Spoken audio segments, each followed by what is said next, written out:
Now we got some new information, courtesy of Robot Kingdom and stuff. This is something that's really interesting.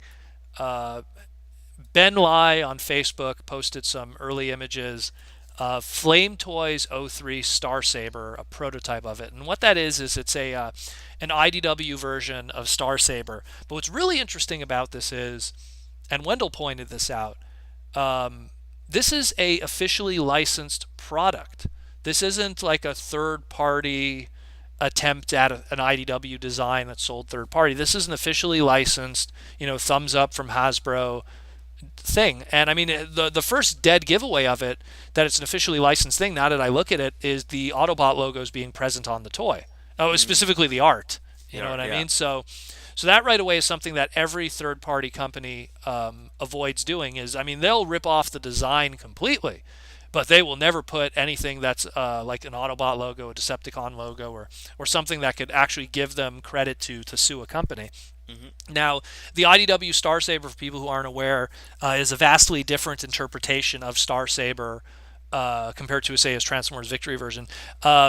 I've even said this to James Roberts once. I'm actually not a fan of the way he did Star Saber.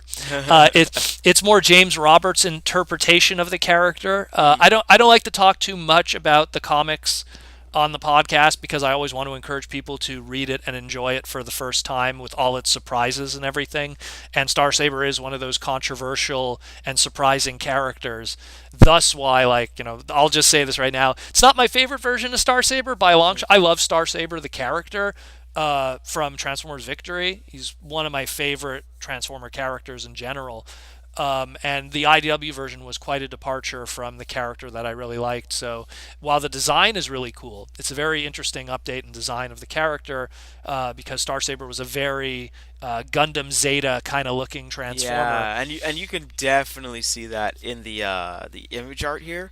Well, that's And that's what I like and about it. and yeah, like definitely like the legs, it has those little extra calf pieces that are a little bit lower down the exhaust.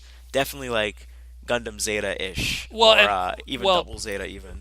that's just it. Like, the original Star Saber really was inspired by Zeta and Double Zeta, and the IDW design, which, I mean, I'm going to take a shot in the dark here. Probably Alex Milne was probably behind the design of this.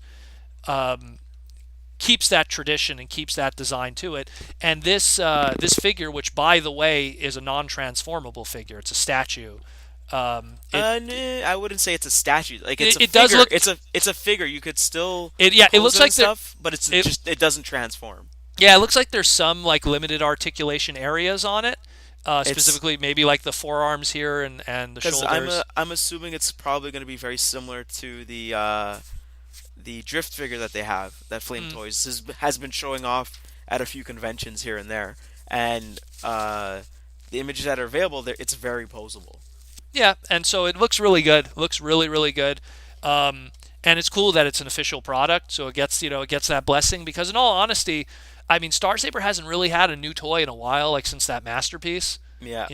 So it's nice to get something that's a nice big, nice looking Star Saber figure outside of like a Kabaya model kit or some tiny little thing that they throw the name on just to Mm. like keep the name going. But yeah, I dig this. Something that, again, it's an official product, that's of an IDW design, so that's something that's different. That's not currently on our shelves that we could purchase, or that's in the backlog of toys that one could buy. So it's something I'm definitely going to be keeping my eye on, because I really like that character and I like collecting all the different toys of that character. So definitely something. So it's Hong Kong Toy Soul, where this was shown off at. It was a small little convention. So hopefully we'll see more images of this in the future, and definitely keep you guys up to date with this. But this is a really cool thing.